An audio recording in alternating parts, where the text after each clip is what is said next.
नमस्कार, आप देख रहे हैं नेशन न्यूज 18। उत्तर प्रदेश के बागपत जिले से तिहरे हत्याकांड मामले में जमकर हंगामा हुआ। दोघट थाना क्षेत्र के गांगनौली गांव की मस्जिद में मुजफ्फरनगर के मौलाना इब्राहिम की 32 वर्षीय पत्नी इसराना और उसकी 2 मासूम बेटियां 5 साल की सोफिया व 3 साल की सुमैया की पीट कर निर्मम हत्या कर दी गई।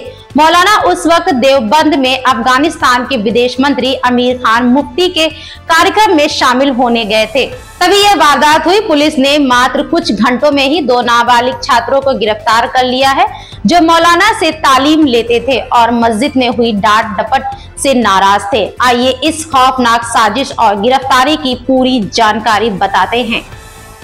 आपको बता दें कि बागपत में गांगलोनी गांव में शनिवार सुबह एक खौफनाक मंजर सामने आया, जो किसी डरावनी फिल्म से कम नहीं था। मस्जिद के ऊपरी मकान में कुरान पढ़ने आए कुछ बच्चे अंदर घुसे तो उनके पैर थम गए। उन्होंने देखा कि लहूलुहान हालत में 3 शव पड़े हैं।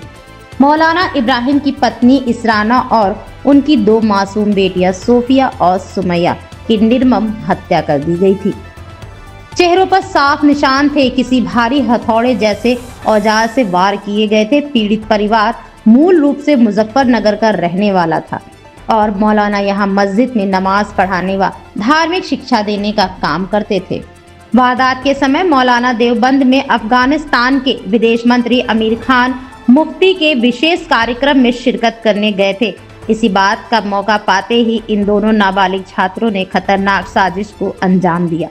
पुलिस जांच में सामने आया है कि हत्या 2 नाबालिग छात्रों ने की है, जिनकी उम्र महज 15-16 वर्ष है। वे पास के ही इलाके में रहते हैं। ये दोनों मदरसे में धार्मिक तालीम लेते थे, लेकिन मौलाना इब्राहिम की सख्त डांट फटकार और कभी पत्नी इसराना की पिटाई से बेहद नाराज हो गए थे, जिसमें कई दिनों से मन में बदले की आग सुलग रही थी। मौलाना के देवबंद जाने के बाद पता चलते ही उन्होंने नीचे काम में रखी एक बिसौली, जो कि राजमिस्त्री का हथौड़ा जैसा भारी औजार है, उसको उठाया और ऊपर चढ़ गए। पहले इजराना पर वार किया, फिर मासूम बेटियों पर। पूरी खूनी वारदात को कुछ ही मिनटों में करके वहां से फरार हो गए। हत्या के बाद दोनों नाबालिग मस्जिद के आसपास ही घूमते रहे, लेकिन पुलिस की नजर उनसे ना चूकी। मात्र कुछ घंटों की कड़ी मशक्कत के बाद डीवीआर फुटेज की जांच के बाद फरार होने वाले दोनों नाबालिगों को गिरफ्तार कर लिया गया। हत्या में इस्तेमाल बिसौली बरामद कर ली गई है, जो बिसौली गांव से ही ली गई थी। एसपी बागपत सूरज कुमार राय ने बताया कि मामला पूरी तरह सुलझ चुका है। फॉरेंसिक टीमें घटनास्थल पर साक्ष्य जुटा रही हैं। सीसीटीवी फुटेज खंगाले जा रहे हैं। शवों का पोस्टमार्टम कराया जा चुका है, जिसमें पुष्टि हुई है कि मौत चोटें लगने से ही हुई है। इस तिहरे हत्याकांड से गांव में भारी तनाव फैल गया था। शव उठाने के दौरान ग्रामीणों और पुलिस के बीच धक्का मुक्की हो गई। कई लोग सवाल उठा रहे थे कि मस्जिद जैसे पवित्र स्थान पर ऐसी वारदात कैसे हो गई, लेकिन गिरफ्तारी की खबर से अब राहत की सांस ली जा रही है। डीआईजी समेत वरिष्ठ अधिकारी मौके पर पहुंचे थे और भारी पुलिस बल तैनात कर किसी अप्रिय स्थिति को रोका गया। मौलाना इब्राहिम को सूचना देकर वापस बुलाया गया, जहां वे सदमे में है। पूरा गांव उनके परिवार के लिए दुआएं कर रहा है। बागपत से ब्यूरो रिपोर्ट।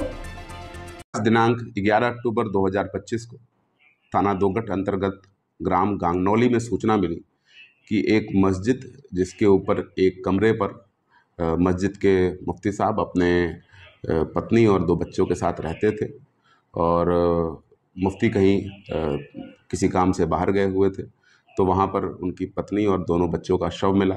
इस घटना पर तत्काल थाना police, CO Baraut, additional SP मेरे और स्वयं डीआईजी महोदय के द्वारा भी घटनास्थल का निरीक्षण किया गया और तत्काल घटना के सफल अनावरण के लिए 7 टीमें लगा दी गई।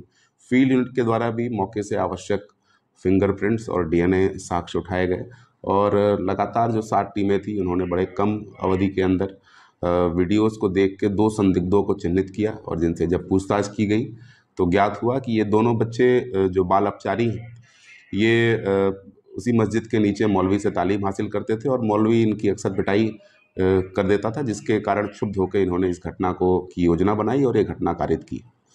इन दोनों बाल अपचारियों के निशानदेही से घटना में प्रयुक्त हथौड़ा और छुरी बरामद हुआ है।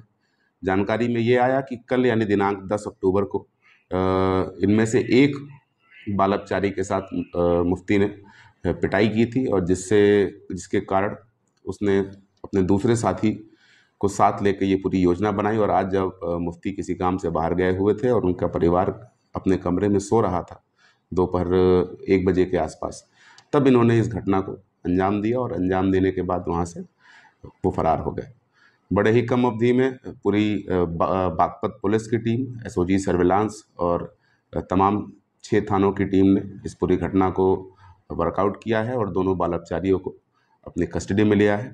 थाना दोगट पर वादी की तहरीर पर अभियोग पंजीकृत करके आवश्यक विधिक कार्रवाई की जा रही है। फिलहाल इस खबर में बस इतना ही। आप बने रहें नेशन न्यूज 18 के साथ। हमारे द्वारा दिखाई जा रही खबरें अगर आपको पसंद आ रही हो तो चैनल को सब्सक्राइब करें और लाइक करें, शेयर करें। धन्यवाद।